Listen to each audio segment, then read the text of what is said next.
5, 6, 7.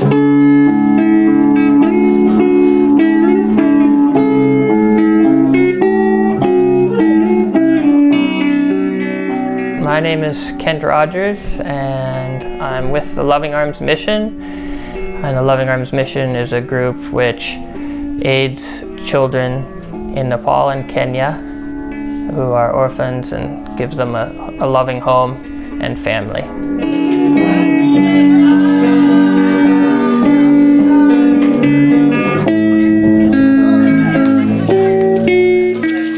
When I was in college, I had a very strong calling. While I was reading the words of Jesus, I had a very powerful spiritual experience that lasted 2 weeks. After I felt this calling, I didn't know exactly what direction to go into. I withdrew from theological school and began working at a nursing home because these were people who needed help. But I did wonder, why would God give me such a powerful calling to be an activities coordinator? Almost exactly a year after that calling, that a couple came to Bernathen, and they were trying to drum up support for a new church orphanage in Nepal.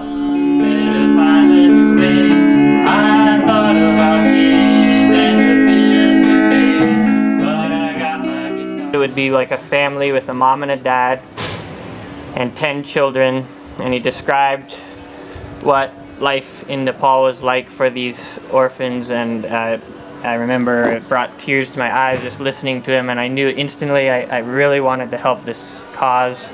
So I immediately agreed to help fundraise for their cause, to build a family-like children's home in Nepal. And with the help of 10 other people from the Bernathen community and a lawyer who was willing to work pro bono, we created the Loving Arms Mission, which is a not-for-profit fundraising organization. And immediately people began to pour in support, both emotionally but also financially. Our fundraisers were well attended, and people seemed very enthusiastic about this idea of a new church home in Nepal. Along the way, the original couple who were going to run the home, for various reasons, it wasn't going to work out.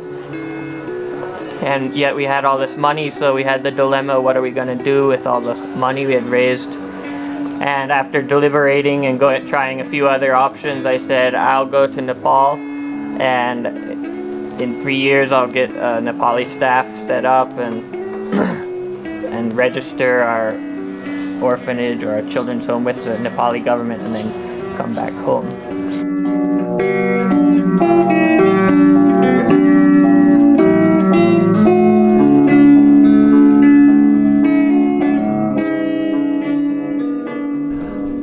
Going to Nepal was more challenging and difficult than anything I could ever have imagined. I hope that it's the hardest thing I'll ever have done.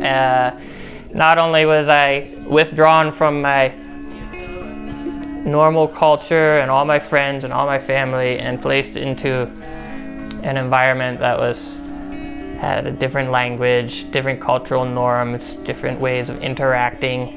And then on top of all these things, I was now finding myself in charge of running a children's home, which was in itself challenging. And on top of that, caring for the children itself. There's the organizational aspect, and then of course the personal aspect of trying to give these children the best lives they could.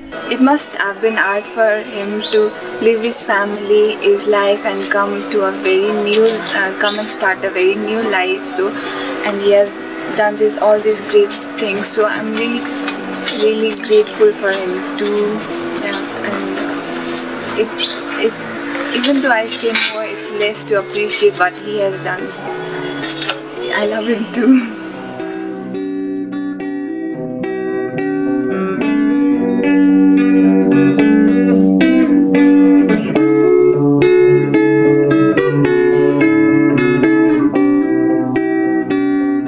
Like Abraham, certainly I did feel called to leave my family and home of origin and become a stranger in a strange land.